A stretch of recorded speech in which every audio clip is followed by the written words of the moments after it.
ตำรวจลาวบุกทะลุห้างค้าประเวณีซึ่งว่าต่อกับเหตุการณ์นี้ก็ได้รวบหญิงสาวไปจำนวนหลายสิบคน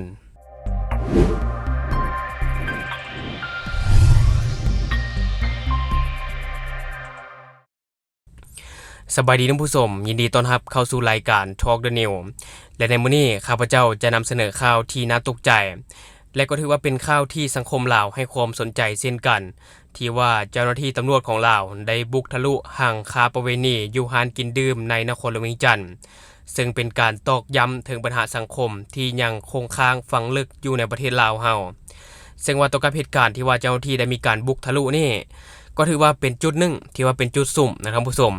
ในนครหลวงเวียงจันทน์นี่ก็มีจุดสุ่มประมาณ 2-3 จุดนี่แหละเป็นจุดใหญ่ๆที่ว่ามีหลายหานะมีสาวบริการหลายไว้จังซี่ซะอันนี้ก็ถือว่าบุกไปแล้วจุดหนึ่งนะครับผู้ชมซึ่งว่าคนอื่นเฮาไปเบิ่งในข่าวตัวนี้นำกันก่อนซึ่งในวันที่23กันยายน2025กองบัญชาการปกสนครหลวงเวียงจันทน์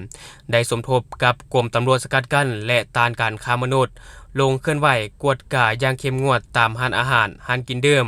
และร้านนวดแผนโบราณที่แอบแฝงการค้าประเวณี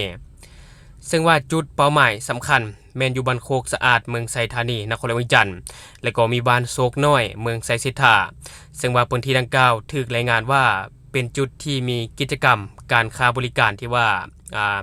แอบแฝงอยู่ร้านกินดื่มโดยเฉพาะแม่นร้านเบียร์และก็ร้านอาหารที่ว่าอยู่ตามทางนั่นซึ่งว่าต่อกับการจับกลุ่มในครั้งนี้เนาะก็ได้ศึกษาอบรมเจ้าของห้านและก็สาวบริการจำนวน29คน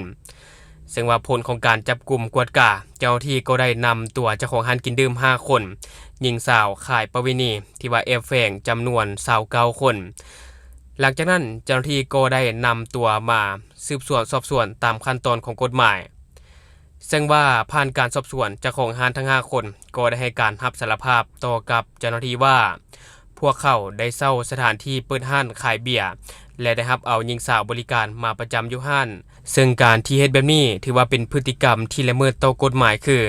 1. ขายเบียร์และหักเปอร์เซ็นต์ซึ่งว่าเบียร์ที่ถูกขายในราคา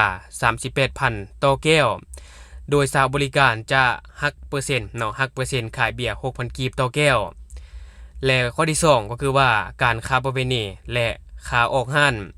นอกจากการขายเบียร์เนาะพวกเขายังได้ขายประเวณีให้กับแขกที่มาซื้อบริการเจ้าของห้านจะได้หักเอาเงินส่วนหนึ่งจากค่าบริการของสาวเพื่อเป็นค่าออกห้านและข้อที่3เนาะก็ถือว่าเป็นสถานที่เสพสมซึ่งว่าสถานที่นอนเสพสมชั่วคราวแม่นจัดอยู่ภายในห้านส่วนการค้างคืนแม่นจะให้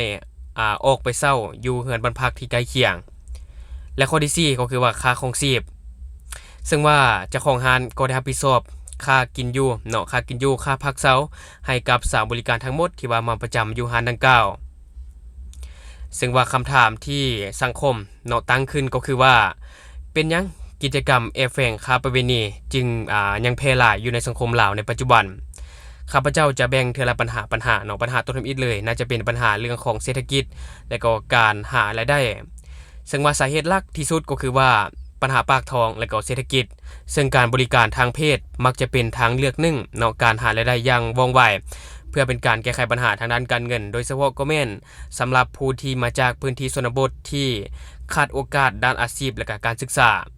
และต่อมาก็จะเป็นปัญหาที่2โอกาสมีวิธีงานทำที่จำกัดซึ่งว่าการที่มีหญิงสาวมาจากชนบทหรือว่าอายุยังน้อยนี่นะการที่จะไปหาวิธีการทำที่มั่นคงและก็มีรายได้สูงนั่นมันเป็นเรื่องที่ยากเลยให้หลายคนตัดสินใจเฮ็ดอาชีพนี้ทางผู้ชมเพราะว่าอาชีพนี้มันมีรายได้ไวและก็เป็นอาชีพที่สบายเนาะหลายคนอยากเข้ามาสู่วงการนี้แต่ว่าบางคนก็ถึกตัวมาก็มีเช่นกันทางผู้ชมซึ่งว่าปัญหาตัวต่อมาน่าจะเป็นความต้องการของตลาดซึ่งว่านครหลวงเวียงจันทน์ในปัจจุบันนี้เป็นศูนย์กลางทางด้านเศรษฐกิจและการท่องเที่ยวที่ว่ามีผู้คนมาจากทางภายในและต่างประเทศเดินทางเข้ามาซึ่งเป็นปัจจัยกระตุ้นให้เกิดการบริการนี้ขึ้นมาเนาะอย่างเช่นคนจีนที่พอในปัจจุบันในคนจีนอยู่ในลาวหลายและส่วนหลายบางคนก็ไปขายให้คนจีนโดยเฉพาะเลยเนาะเรื่องการค้าบริการเนี่ยนะอย่างเช่นบ้านโคกสะอาดและบ้านโศกน้อยซึ่งว่า2บ้านนี้อยู่ไกลกับเขตเศรษฐกิจพิเศษกวมรวมไซเซธาที่ว่าเป็นของคนจีนนะท่านผู้ชมอันนี้ถือว่ามีหลายอยู่แถวนั้น และส่วนหลายก็จะเป็นน่าจะเป็นคนจีนนี่แหละที่ว่าไปใช้บริการแต่นั้นก็ตามเนาะก็บ่ได้ตีว่าการเฮ็ดอาชีพนี้บ่ดีก็ถือว่าศึกษาเอาเนาะอันนี้ก็บ่ได้บังคับเพราะว่าแล้วแต่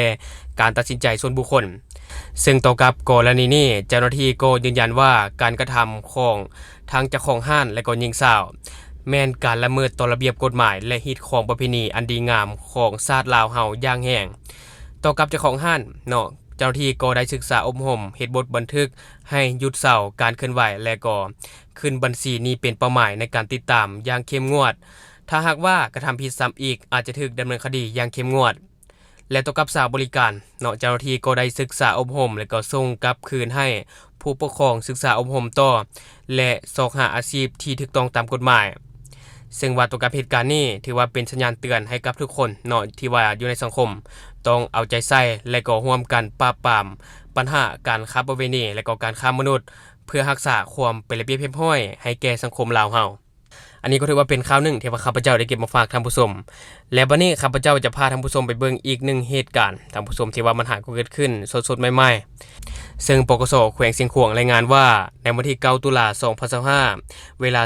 10:30 นาทีเจ้าหน้าที่แผนกสกัดกั้นและต้านยาเสพติดกองบัญชาการป้องกันความสงบเมืองคูนแขวงเชียงขวางได้กักตัวคู่ผัวเมียชื่อเฒ่าเพ็งส่งอายุ49ปีและนางบีย่างอายุ45ปีเป็นประชาชนอยู่บ้านนางันเมืองภูคูนแขวงหลวงพระบางซึ่งว่าต่อกับเหตุการณ์นี้ก็ได้ยึดของกลางยาเสพติดประเภทเฮโรอีนจำนวน2แท่งน้ำหนัก730กรัมและก็ยาบ้า1แพ็คเท่ากับ 6,000 เม็ดน้ำหนัก600กิโลกรัมรถยี่ห้อToyota Fortuner สีดำป้ายทะเบียนกอ9268กำแพงนครมาสืบสวนสอบสวนซึ่งผ่านการสืบสวนสอบสวนของเจ้าหน้าที่พวกผู้เกี่ยวก็ได้รับสารภาพว่ายาเสพติดที่เจ้าหน้าที่กวดพบในครั้งนี้แม่นของพวกผู้เกี่ยวแท้ซึ่งได้ซื้อเฮโรอีนจำนวน2แท่งในราคา 3,000 ดอลลาร์และยาบ้า1แพ็คในราคา14ล้านกีบเพื่อนำมาขายต่อให้กับผู้ร่วมขบวนการนำกันอยู่แขวงเชียงขวางซึ่งเฮโรอีน2แท่งขายในราคา100ล้านกีบและยาบ้า1แพ็คขายในราคา21ล้านกีบในขณะที่จะนำเอายาเสพติดไปขายต่อจึงถูกเจ้าที่กักตัวมาดำเนินคดีซะก่อนซึ่งในปัจจุบันนี้เจ้าหน้าที่กำลังขยายผลหากลุ่มแก๊งผู้ร่วมขบวนการนำกันมาดำเนินคดีตามระเบียบกฎหมายต่อไป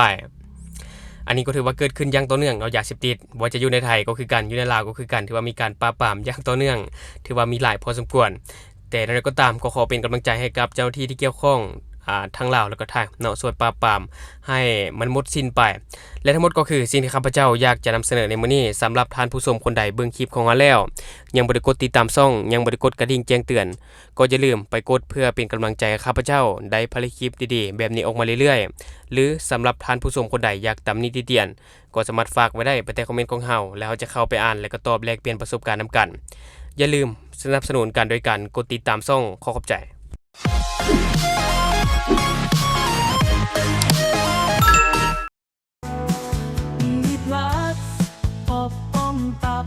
และแกเมาค้างในตัวเดียวกันรสชาติดีกลิ่นหอมกินง่าย